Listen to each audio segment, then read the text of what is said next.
All year round, Frontier Home Products and Design has what you need to make your home comfortable and beautiful. Relax on a new timber tech deck designed by Frontier's experts. A new fireplace from Frontier Home Products Fireplace Gallery adds warmth and serenity to any home. Beauty and versatility at Frontier Home Products and Design Center, 4213 Peachtree, East 5th, next to the Bayfront Highway. Frontier Home Products and Design Center. Discover a new frontier. PA contractor number PA039007. From baggage claim to pajamas in 10 minutes. Erie International Airport. Fly with ERI.com. Fly Erie International Airport to Charlotte on American Airlines, your nonstop gateway to the world. Also, we have Breeze Airways flying nonstop to Orlando and Tampa, Florida. Great low-cost carrier providing excellent service to the regional community. Fly Erie International for your travel needs. Fly with ERI.com.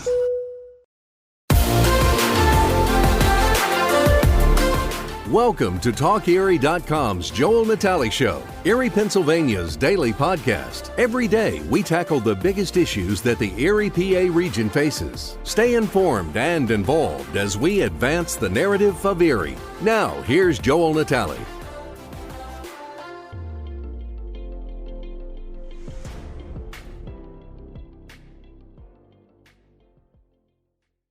I am super excited to have with us here in studio the head coach for Gannon University women's basketball. It is Coach Cleve Wright. Coach, good to see you, sir. Thanks for having us again.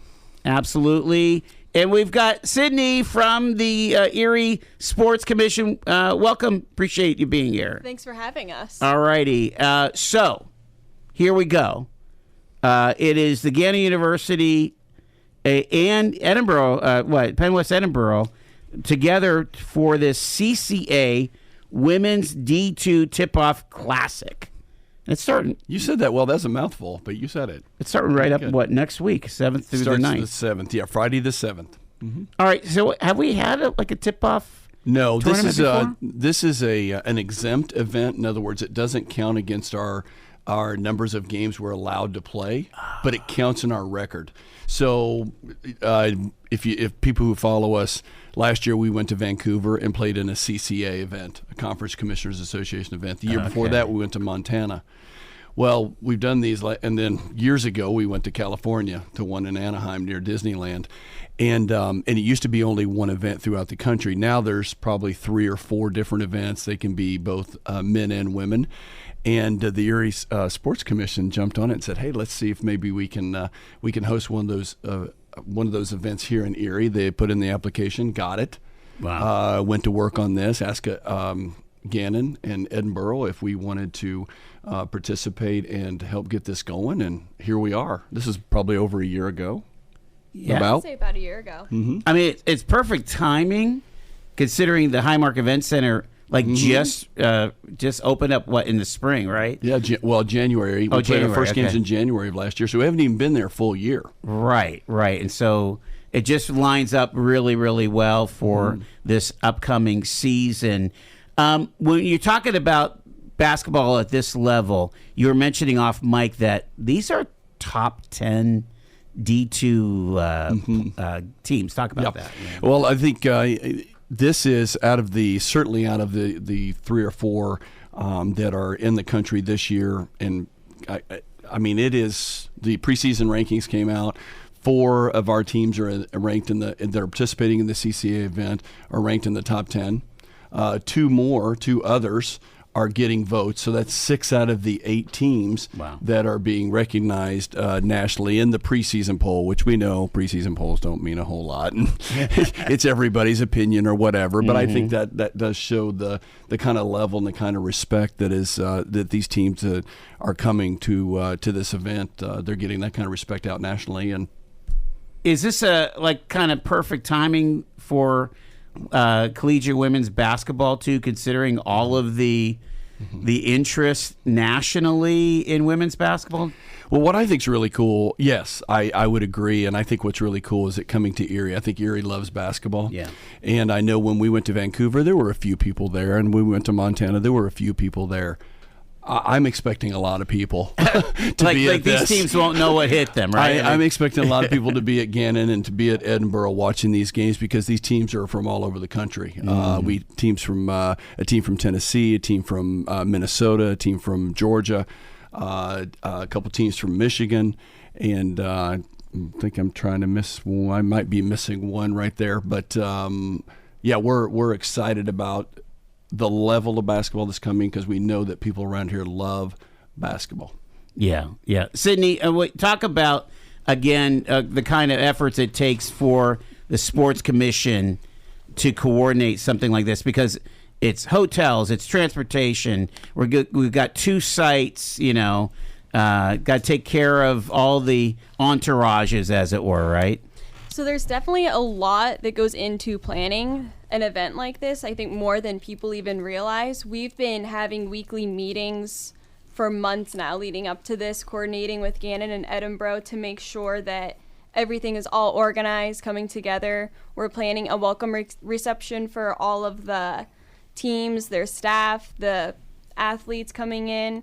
And it's been a lot working with them, the hotel contact, and just getting everything together. But it's been coming along really well, and I'm really excited for it. Yeah.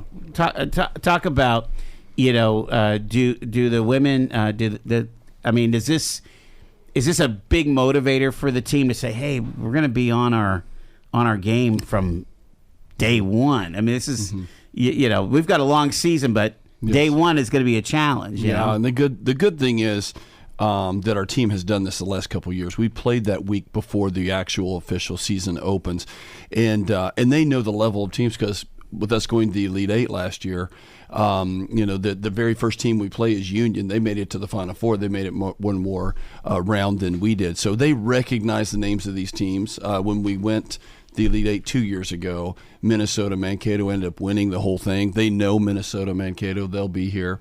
And so this is just it's exciting. And the preseason has went so fast, and we're just excited to get it all going. What's the mascot for the Minnesota Mankato team? Because the only thing I know about Mankato is Little House on the Prairie. I'm going to refer to Sydney on this one, and this is like major. I believe they are the Vulcans. I think you might be right. The Vulcans. That makes sense. I don't know why that makes sense, but I'll call in and tell you later. No, this wasn't supposed to be a trick question. We were talking about old TV shows, and I thought of, when Pa would go to Mankato. You're absolutely right. That's true. We grew up with this stuff. Sydney does not recognize the Little House on the Prairie. She has no idea. Laura Ingalls Wilder. Yeah. Oh wow, Sydney. Okay. Wow. Way to throw down, Sydney. Way to throw down. Way to go. I think this is going to be a huge event. We have this experience in Erie, with collegiate, big collegiate events. You think about, for years we had, the men's event. What was it? The Burger King Classic or something like that? Burger King Classic, high school. Yeah. And, the Frozen Four in hockey. I mean, and of course we have these great, minor league teams on the pro circuit. Plus, of course, the heritage of these colleges, of these universities. I think this is gonna be a big deal for this area. I hope so, and I hope that again there'll be the interest out there to see teams from different areas. We get to see a lot of PSAC teams, obviously, because they play all the time, and try to get, and then because our conference is fairly large, you don't get a lot of independent games, and so like I said, we've traveled the last 2 times. Now we're going to get to play our first 5 games are at home. Wow. That hasn't happened in a long time. And so hopefully the interest of playing these high-level teams, seeing where we're at right now with 13 returners, will be exciting for people to come watch Gannon basketball. Talk about, again, let's go down the list, Sydney, of all the teams that are coming to the CCA Tip-Off Classic there. So we obviously have Gannon and Edinburgh, our 2 hosts for the event. We also have Northern Michigan, Union, Ferris, Minnesota, North Georgia. And it looks like Cal is coming, too. Yes, and Cal U. Cal U. Yeah, was that all of them? Penn State. Did I get them? Yeah. That's it. That was Okay. You got 'em all. Good job, I just Sydney. started Good job. rattling them off. Good job. I thought you had the same paper I had. Good job. Right? You know? I think it is was on on the there, other but it's on the other But side. she had That was it off on the top of my head. She had it on the top of her head. We kind of like what we were just saying. The idea that it really puts Erie on the map as kind of a destination for collegiate events. Well, the doesn't it? funny thing is, and I don't know, I might have said this to Sydney and Mark, that I've already had people calling me about, are you hosting it again next year? They're already pursuing me for next year, seeing who we have this year. So that's a pretty cool thing. Right. You know, so it's, I think it's a big deal. It's a big deal to host. And I do think if the experience goes well, I think we could probably work on Erie Sports Commission to do it again. But we really want to get that interest out there. I think people will really, really enjoy it. Yeah, I think it's an important factor too. Is that because, like what you're saying there, PSAC is such a large conference. Mm-hmm. And how many games do you usually play? 22 conference games.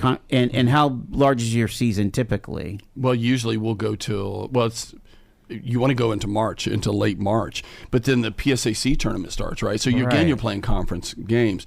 So again, just a chance to see different people is so cool, and literally the fact that quite frankly, here's what I want: is I want these people to come in and I want them to see Erie the way I know Erie and the way I love Erie.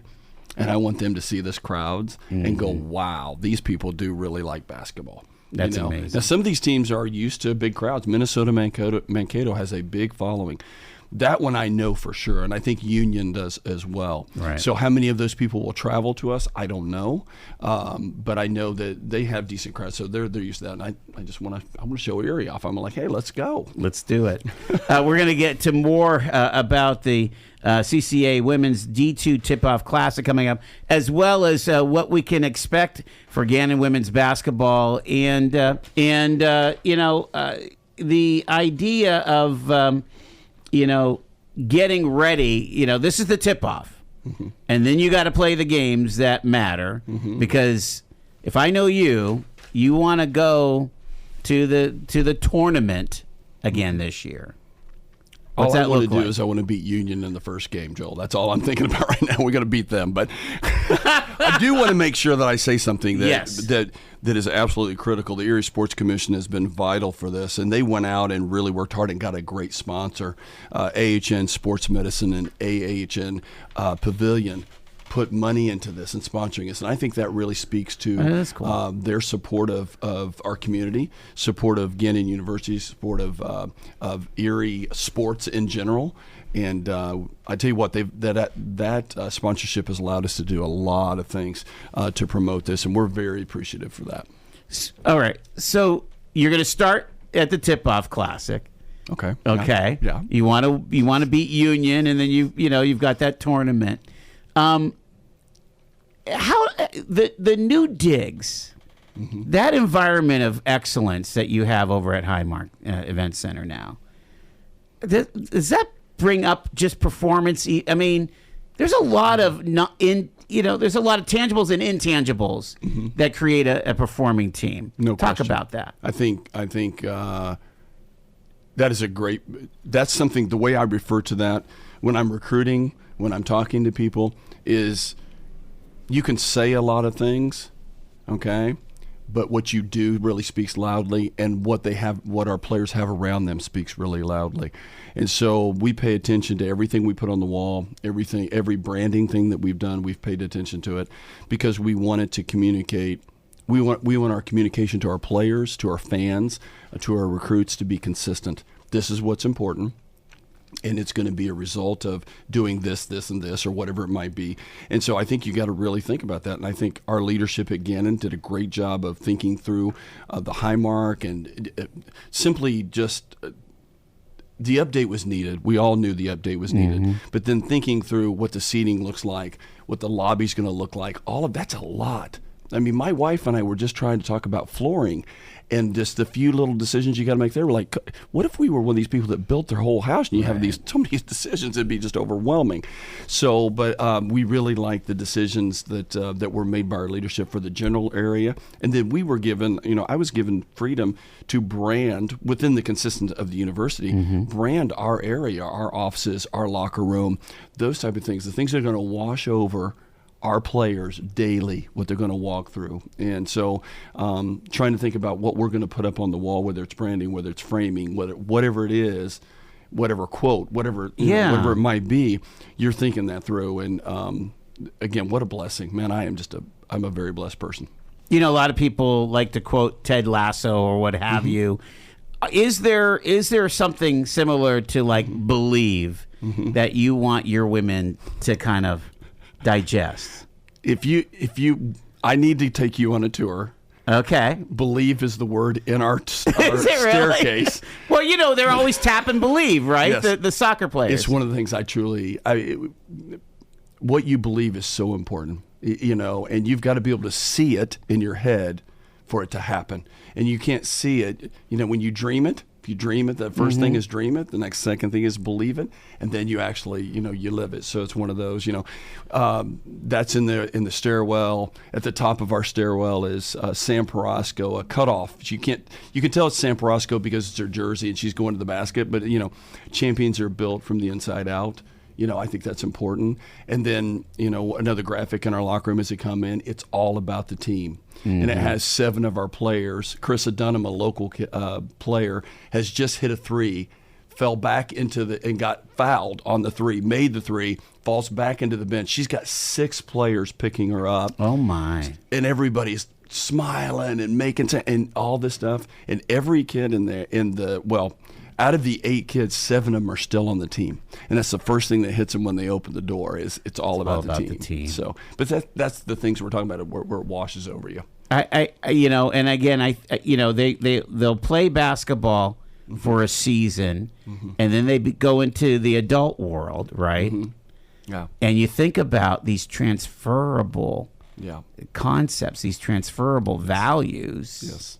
It's what's so cool about it is, and I'll just put a little plug in here for just for our community and for our alumni and for Gannon. We're taking a trip to Hawaii over Thanksgiving and playing 2 games, and we did our annual free throw-a-thon, and we raised I think we went over $60,000 today or yesterday. The goal was 50, and probably 12% of that, over 10%. I think 12 to 14% was alumni giving back. And I just think that speaks to the culture, speaks to the interest and people who are in our program that want to give back to our program. And then our kids having conversations with those people. And so pretty cool. So we've got the Tip-Off Classic. We've got the Rough and Tumble PSAC. I mean, that's a pretty high-end conference in D2. And then you've got this trip to Hawaii. Yeah. No better place to be in over the holidays here. Things really start getting... The government needs to open. I don't want to be delayed. Yeah. I'm here. We might be delayed, and we better get that thing open right now. I do not want to be caught. But you finished last year with a 28-7 record. Pretty solid stuff there. With 10 freshmen and sophomores. The last 2 years we have been very young. This year we flipped the script a little bit, and we got a few more juniors. We got 14 on the team, so now we have 8 seniors and juniors, whereas the last 2 years we've been the opposite. What's the assignment for the seniors to keep the young ones coming along? What do they do? Like, what is that like? Well, I think when you're doing your culture, you're player led. We want to be player led, player motivated. So we have primary leaders and we have gap fillers, and that's all of our returners. So our seniors and juniors they understand the responsibilities they have, because everything they do, leadership is influence. You and I have talked about this. Leadership is influence. So every one of our kids, especially seniors and juniors, understand that everything they do either brings us together, it makes us stronger, it tears us apart, and makes us weaker. So you feel that sense of ownership and responsibility simply because you're on the team and because of who you are, not how much you play, not how many shots you hit, not anything. It's who you are that is the most important thing and will have the most impact. Because in our program, we want it to be about who you're impacting and who you're becoming, not how many points you're making, how many minutes you're playing, or anything like that. We don't want to put the value in that. Talking to Coach Cleve Wright, can you hang with us a bit? We're gonna talk some more about we need to tap into your expertise about where college basketball, where college sports is at. A lot of folks don't, like old dudes like me, I don't get the idea of the portal and all that stuff. So maybe you can help us out a little bit. Get paid to drive. Start a new career behind the wheel at the EMTA. If you are looking for a high-paying and rewarding career with full benefits and paid training, stop by or apply online today with the EMTA. Plus, EMTA riders can now enjoy free Wi-Fi on new, clean, and environmentally friendly buses to travel all over Erie County. Visit ridethee.com for more information. Get on board EMTA. Get on board EMTA. Get At Quickfill, what matters most is that our customers, our communities, and our heroes are taken care of. We start by providing American-made gasoline, which means you can buy local, keeping America and your communities strong. We also support vital charities every year and hold Operation Give Thanks each November to help provide a better future for our veterans and their families. We're proud to support the communities we live and work in, and we're doing our best every day to make our towns a better place. Quickfill, driving America. Looking for amazing finds and incredible deals? Visit Erie City Mission Thrift today. From stylish clothes and shoes to quality furniture and home goods, you'll discover something new each time while changing lives right here in Erie. It's shopping that feels good and does good. Come see us in Erie and Girard. Erie City Mission Thrift. Thrift with a purpose. For D2, this is the one that CCA is putting on, and it's in Erie, PA, or there are multiple There's ones? multiple throughout the country. And the attractiveness of this can be, initially the attractiveness is you get exempt games that don't count against your schedule because you're only allowed a limited number of games that you can schedule in an NCAA season. Yeah. But this is exempt, and there's other things that can be exempt, but this is one of the major ones. And then there are a few. And then the other thing is where you might go, the location, and so forth. So those are the attractive things. But a lot of times you get some of the top teams that want to do this because they want to play extra games.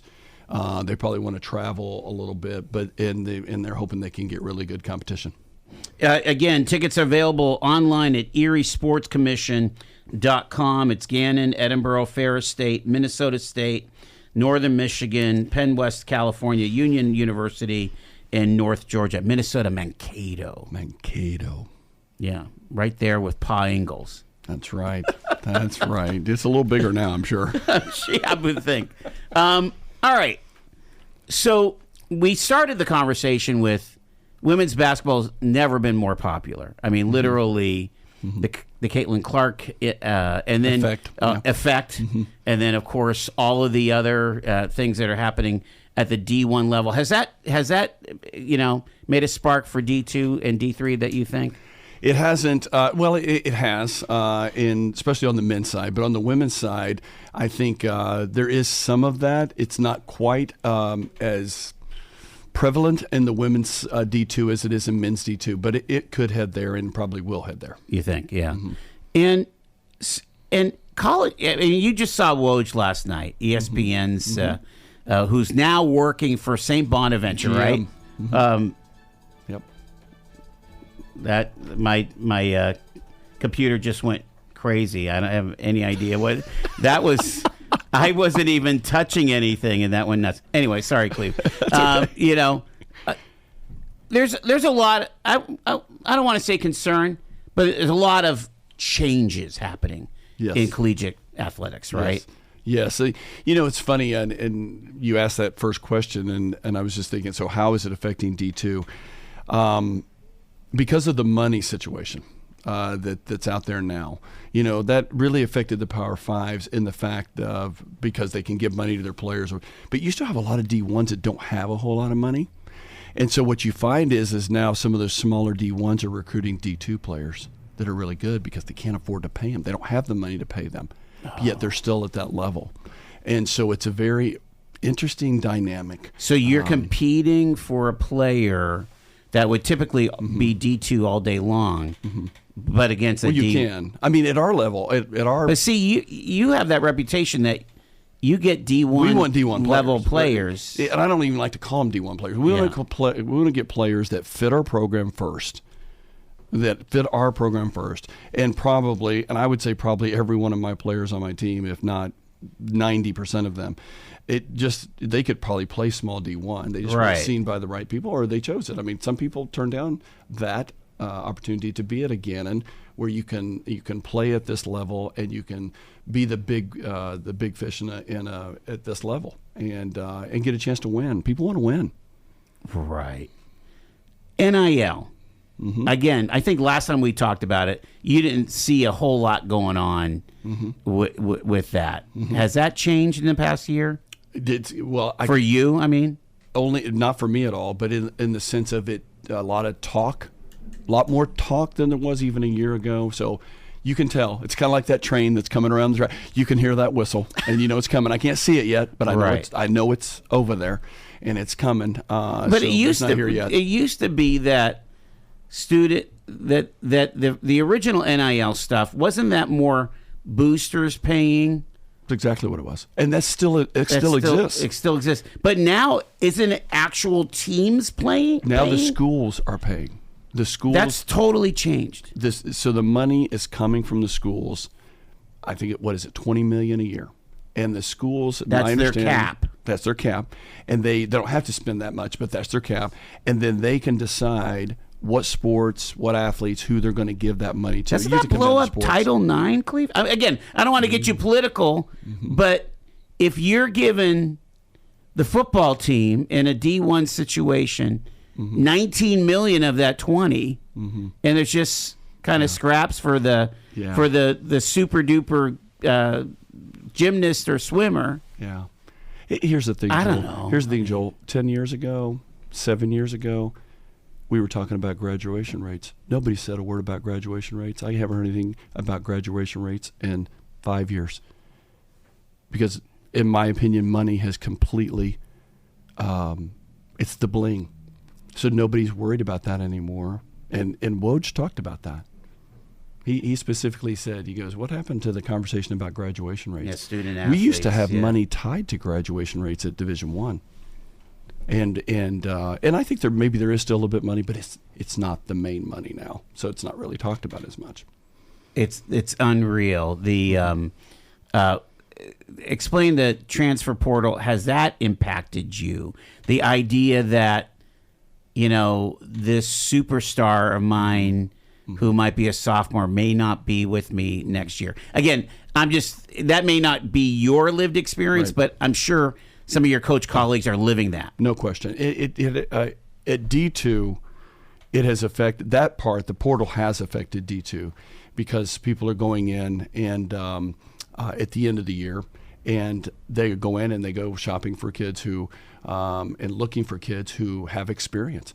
And so who it's really hurt the high school kid. Not very many high school kids are getting, the number and percentage of high school kids who are getting recruited now is dropping dramatically due to the portal. I don't totally understand that. Well, because if I need to win or want to win, instead of going and getting a 17 or 18-year-old and developing them, why don't I go get this kid that just went into the portal, got 2 years experience, and for example. There's some schools, I'm not going to mention any specifically, there's some schools coming to the CCA that have several transfers on their team. Is that right? They have transfers on their team. And so. And they don't have to wait? I mean, wasn't there used to be like that waiting period and all that? No waiting now. You get a one-time exemption transfer, and there's a rule getting ready that they're talking about now that they might vote on where Division II players could possibly have 5 years of playing time. and not have any red shirts anymore. And you got 5 years, 10 semesters. So if you get hurt, or if you're just on the team, that semester's gone. But if you stay healthy, you could play 5 years. I mean, the landscape is just moving underneath our feet all the time. So, again, I know you don't like to dive into all this, I would imagine, because you're focused on, like you said, the game ahead of you, right? Mm-hmm. You're focused on motivating your players. But that's got to be like, something in the rearview mirror that's agonizing a little bit. What's scary to me is that college basketball is becoming even more, there was some of it, transactional where instead of transformational. And I got in it for transformation, and I'm very blessed to still be in it and still be with the team that since I've been back, we have had one kid transfer to another school. Wow. And I think that's because of the relationships that we build. I'm not saying that's going to happen. I don't know how much longer I'll be able to say that. That could happen this year. I don't know. But I do know this, that I want our kids to understand how to I want our kids to know that relationships are the most important thing that you can have. And like I said before, who you're impacting, who you're becoming, mm-hmm. That's the most important thing, not the money. Yeah. And that's hard to say, but I don't think it's hard to say at my level. Right. No, well, I see that. I can see that. I mean, let me ask you this. Another thing that, again, as a layperson that I've noticed is that it seems that in basketball at any level, mm-hmm. you really have to, like, it's not enough to just play high school ball for your hometown team, mm-hmm. and have a trajectory that you have to play AAU, you have to play year round and all mm-hmm. that. Mm-hmm. Is that what's the deal with all of that? I'm seeing kids abandon their local high school, mm-hmm. and they're moving down south to a basketball specialty mm-hmm. high school, yep. or middle school. Yep. What's that all about? They're being recruited into that, and so they feel like they can't play at their high school level. Well, high school level is so much different now. Because it's always been a situation in high school where players are playing for different reasons. Most of the time, it's a social. At least in the women's game, I think it's a lot of social element to that. Mm-hmm. Whereas you might have kids on teams who have dreams and aspirations and really love basketball or are very competitive, so to speak. And so I think there's just that wide range. And so then when money's involved and people can try and recruit, some of those places you're talking about. They're getting housing, they're getting scholarship, they're trying to get notoriety. So then, there's YouTube channels about exactly these 14-year-olds. Yes, this NIL stuff. High school kids are getting paid. High school kids are getting smokes. NIL and getting paid, and getting sponsors and all this stuff. And so they're in some of these young people and their families, they need advice because they need to talk to people who kind of know what's going on, because you can get taken advantage of. I mean, here you are, you're just a novice high school, you're a mom and a dad, you got somebody who's really good at a sport, and somebody wants to throw money and throw contracts and throw different things at you. You got to know what you're doing with that. And I just think to me, it's sad because the sad part of it is that in a conversation where sometimes you have parents and you have people they're making money off their child, and I just think that is the opposite of what it should be. How we've had our consequences with COVID. There's going to be consequences for this coming down the road with some of these kids who are getting paid big time money for 4 years, and then they get a real job after they get out of SWA, which is now almost professional. Right. And now they get a real job, and they're getting a fraction of what they were getting to play college basketball. Jeez. How does that affect you emotionally and mentally and my best years were behind me at 22. Yeah.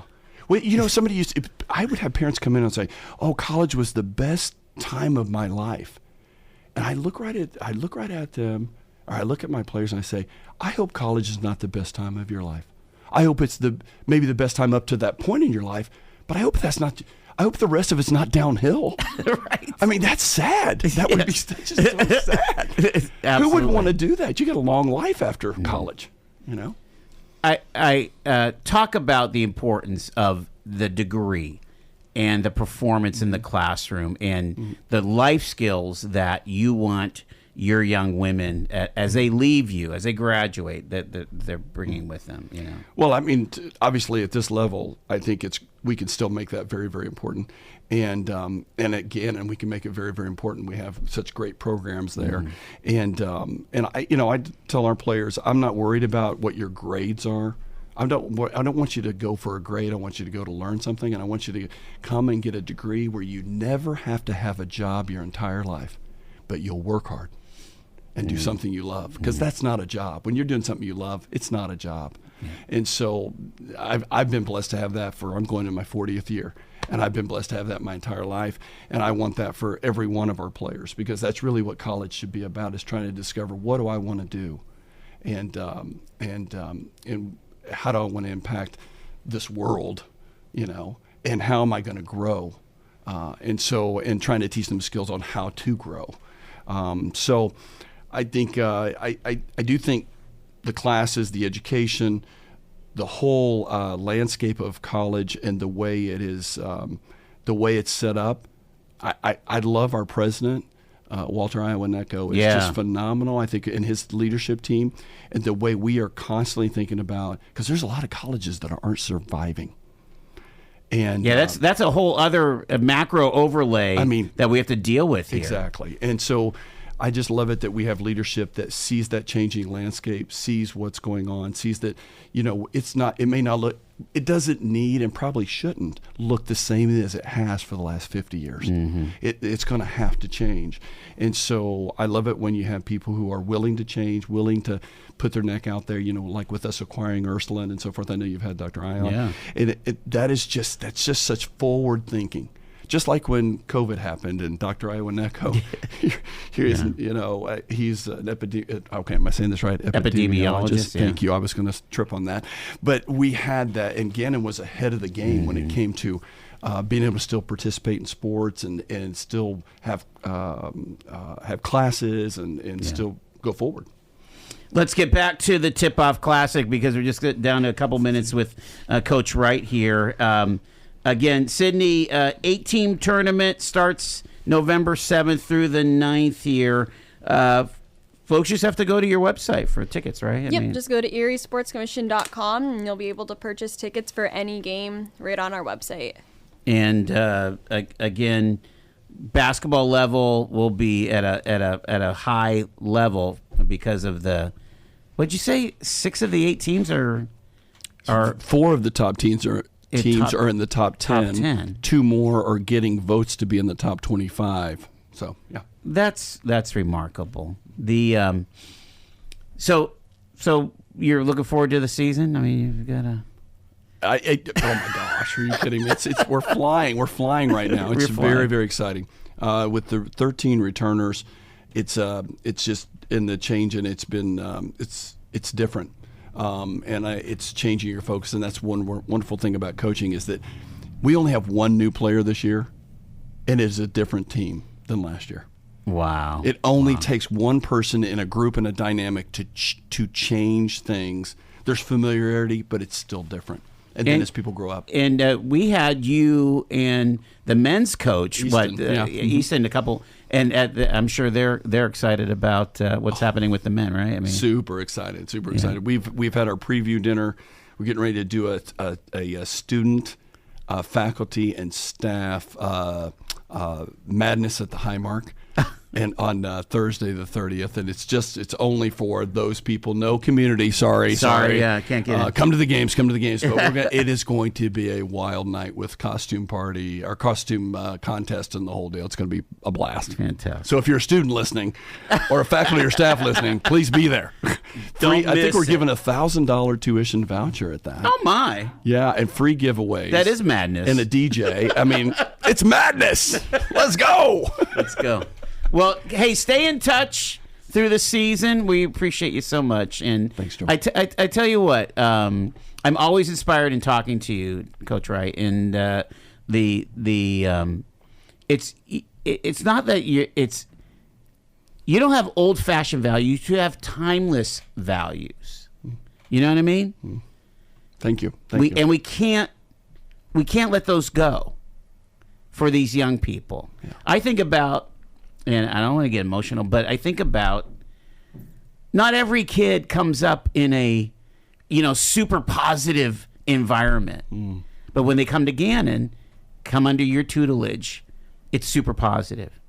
And they're changed people. We tell our players joy is a superpower.